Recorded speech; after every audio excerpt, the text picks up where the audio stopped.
स्वागत है आप सभी का आज की इस वीडियो में। आज की वीडियो में हम वार्षिक परीक्षा 2023 कक्षा 7 विषय हिंदी का क्वेश्चन पेपर शो करने वाले हैं।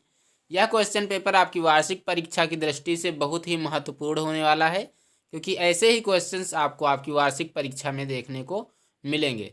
सो ऑल स्टूडेंट्स इस वीडियो को ध्यानपूर्वक पूरा देखेंगे। तो चलिए हम वीडियो को स्टार्ट करते हैं। सबसे पहले आपको पेपर मिलेगा, यानी कि आपको प्रश्न पत्र मिलेगा। उस पर आपको अपना अनुक्रमांक, जिसको हम इंग्लिश में रोल नंबर बोलते हैं, वो आपको डाल देना है। इसके बाद अपना नाम डाल देना है।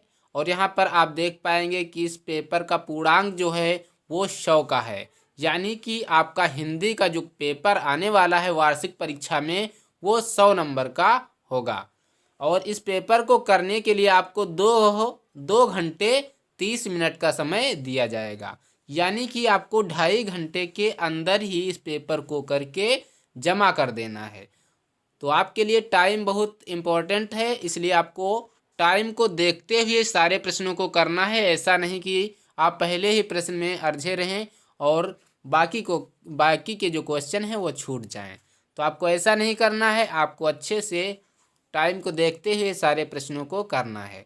और आज की वीडियो में हम आपको बताएंगे कि किस हिसाब से आप करेंगे, जो आपका टाइम भी बच जाएगा और सारे क्वेश्चंस भी आपके अच्छे से हो जाएंगे। क्या करना है, आपको जो पेपर मिलेगा उसको सबसे पहले पढ़ना है। तो चलिए पढ़ते हैं। नोट दिया गया है कि सभी प्रश्न हल करने अनिवार्य हैं, यानी कि क्या करना है, आपको सारे प्रश्नों के जवाब देने हैं, कोई भी प्रश्न छोड़ना नहीं है, ऐसा पेपर में कहा गया है। तो इसके बाद पहला जो प्रश्न इसका है वो है कि निम्न गद्यांश की संदर्भ सहित व्याख्या कीजिए। यानी कि जो ये गद्यांश दिया गया है इसका आपको क्या करना है, संदर्भ, प्रसंग और व्याख्या लिखना है। अगर आपने संदर्भ, प्रसंग और व्याख्या कैसे लिखें, अगर आप नहीं लिख पा रहे हैं तो लिंक डिस्क्रिप्शन में है, वहाँ से जा कर के आप उसको देख पाएंगे। और आपको अच्छे से संदर्भ, प्रसंग और व्याख्या को लिखना है। और इसको करने के लिए आपको पूरे 8 नंबर दिए जाएंगे। यानी कि अगर आप संदर्भ, प्रसंग और व्याख्या करते हैं इस गद्यांश की तो आपको 8 नंबर दिए जाएंगे। और ये गद्यांश है कि प्रशंसा करने वाले तो सभी थे, दोष बताने वाला कोई नहीं मिलता था। अंतःपुर, राजा, राज दरबार, नगर, नगर के बाहर सभी जगह लोग राजा के गुणों का बखान करते थे, पर उनके अवगुण बताने वाला कोई नहीं था। तो ये गद्यांश आपको बताना है कि ये किस पाठ से आया है और इसके लेखक कौन है। ये आपको अपनी जो आप संदर्भ लिखेंगे उसमें आपको लिखना होता है। और प्रसंग में क्या लिखना होता है कि आपको इसमें कहा क्या गया है, वो आपको उसका मेन टॉपिक वहाँ पर लिखना होता है। और एक बात आपको ध्यान रखनी ये है कि यहाँ पर आप देख पाएंगे, यहाँ पर लिखा है अथवा। अथवा का मतलब होता है या तो आप पहला वाला करें या फिर दूसरा वाला करें। आपको ऑप्शन मिल जाते हैं कि आप 2 में से एक कर सकते हैं, आपको पूरे के पूरे नंबर मिलेंगे। तो चाहे आप पहला वाला करें या दूसरा वाला है कि दादी की अत्यधिक कमजोर आंखों को डॉक्टर के चेहरे का भाव परिवर्तन नजर नहीं आया। वे प्रसन्न होकर पूछने लगीं, अच्छा तो तुम दोनों बचपन में एक साथ खेले हो, यह तो बड़ा अच्छा संयोग रहा, तुम तो अपने ही हुए डॉक्टर बेटा।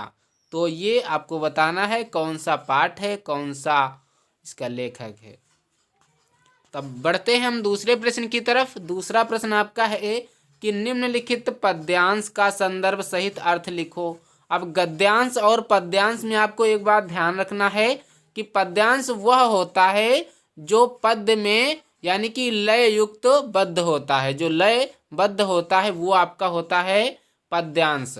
और गद्यांश वह होता है जिसमें हम किसी भी कहानी नुमा उसको गद्य के रूप में पढ़ते हैं। और पद्य का मतलब होता है लय युक्त, उसको हम पढ़ते हैं। तो ये आपका पद्यांश है और ये कविताओं से संबंधित है, ये भी आपका 8 नंबर का है।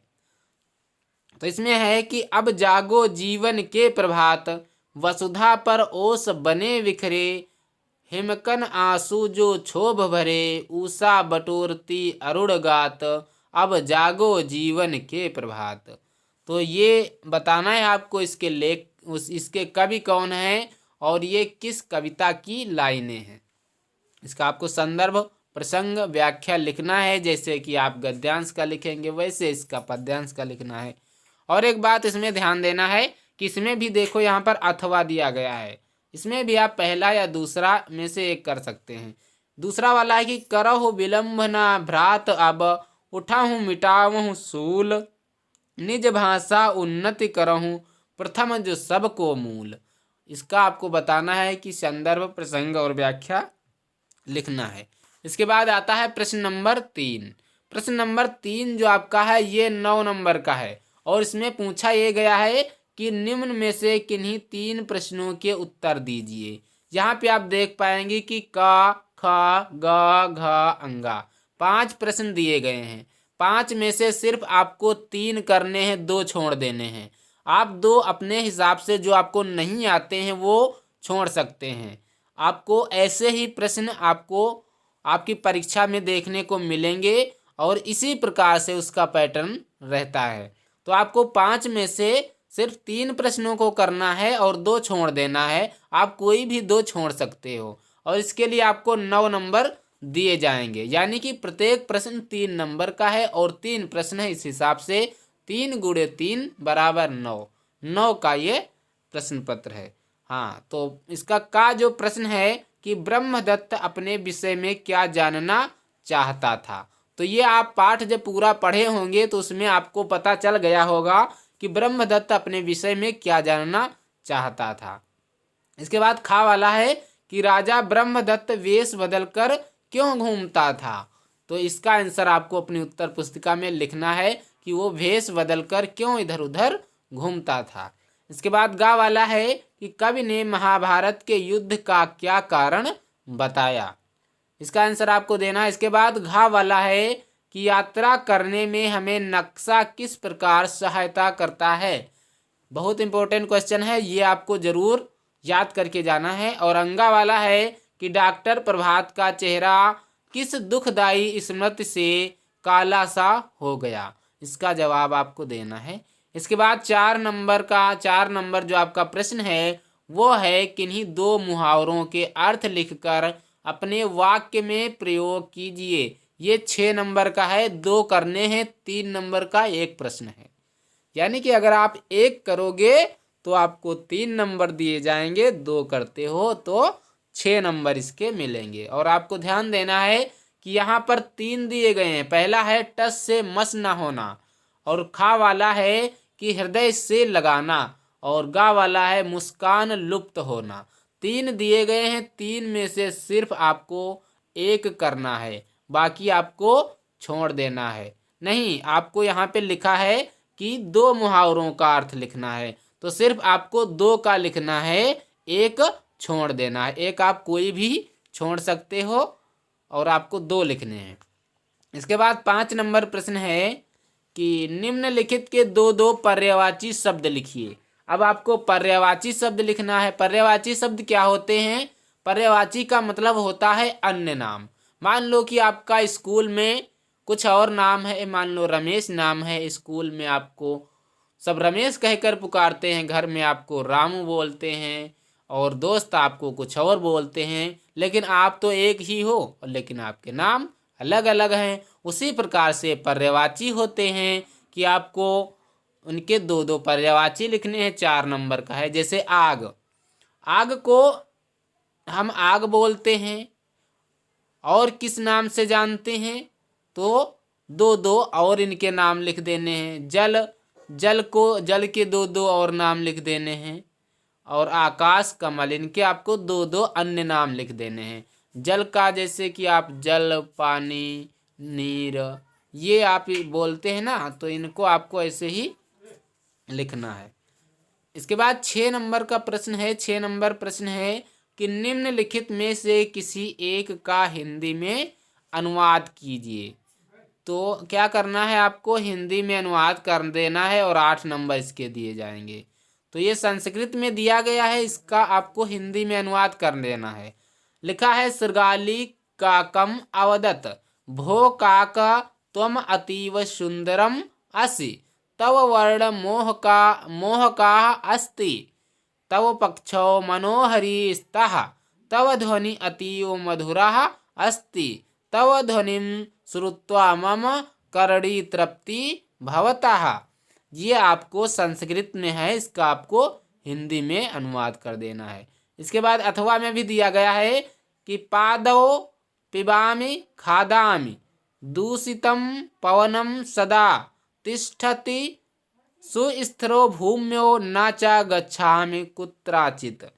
इसका आपको भी अनुवाद इसका आपको करना है। इसके बाद आपको दिख रहा होगा यहाँ पर लिखा है PTO। इसका क्या मतलब होता है? P का मतलब होता है प्लीज, T का मतलब है टाइटल, O का मतलब है ओपन। कृपया जो पृष्ठ है वो पलटिए, यानी कि कृपया टाइटल ओपन करिए।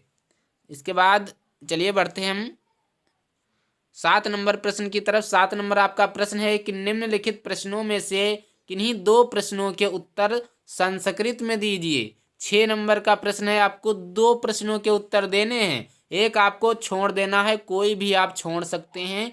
इसके लिए आपको बाध्य नहीं किया गया है कि ये वाला करिए ये छोड़िए, ये ऐसा नहीं है। आपको 3 दिए गए हैं, 3 में से जो आपको ना याद हो वो आप छोड़ सकते हैं।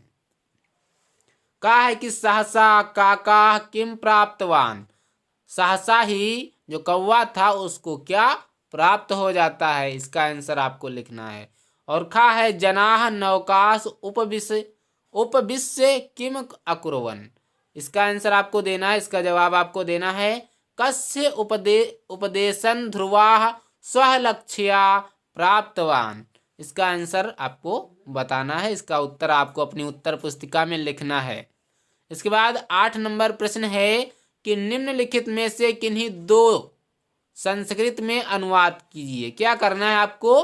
3 दिए गए हैं ये हिंदी में, इनका आपको अनुवाद कर देना है, लेकिन आपको ध्यान रखना कि सिर्फ 2 का संस्कृत में अनुवाद कर देना है, एक छोड़ देना है, कोई भी आप छोड़ सकते हो। पहला है कि मैं विद्यालय गई, दूसरा है तुम कहाँ गई थी, और गा वाला है कि सरोवर में मैंने नौका भ्रमण किया। तो इसका आपको संस्कृत में अनुवाद कर देना है। ये 6 नंबर इसके आपको मिलेंगे। इसके बाद आता है प्रश्न नंबर 9। प्रश्न नंबर 9 में दिया गया है कि अपने पाठ्य पुस्तक से याद किया हुआ कोई एक श्लोक लिखिए जो इस प्रश्न पत्र में ना आया हो। तो क्या करना है आपको कि आपको अपनी कोई पाठ्य पुस्तक से एक श्लोक याद कर लेना है, उसको आपको इसमें लिख देना है, और आपको ध्यान रखना है कि ऐसा आप श्लोक याद करें जो इस पेपर में ना आया हो। इसलिए आपको क्या करना है कि सदैव 2 श्लोक को याद कर देना है, 2 श्लोकों को याद करना है, ताकि अगर एक पेपर में आ जाए तो दूसरा आप आसानी से लिख लें। तो इसलिए आपको 2 श्लोक याद कर लेने हैं और एक कोई लिख देना है। इसके आपको 5 नंबर मिलते हैं। और 10 नंबर प्रश्न है कि पठ या वद धातु का लट लिट तथा लंग लकारों का रूप प्रथम पुरुष एक वचन में लिखिए। इसके आपको 4 नंबर दिए जाएंगे।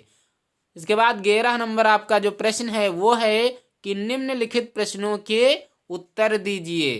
तो ये प्रश्न दिए गए हैं आपको 2। पहला है कि श्रृंगार अथवा वीर रस की परिभाषा लिखिए। आपको श्रृंगार रस या फिर वीर रस, 2 में से किसी एक रस का आपको क्या कर देना है, उसकी परिभाषा लिखनी है।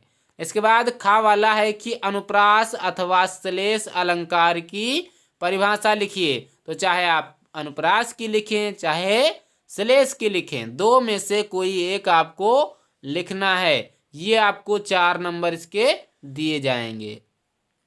इसके बाद आता है प्रश्न नंबर 12। प्रश्न नंबर 12 जो आपका है वो है महान व्यक्तित्व पुस्तक से। महान व्यक्तित्व पुस्तक जो आपकी है उसमें बहुत सारे पाठ हैं, बहुत सारे चैप्टर हैं।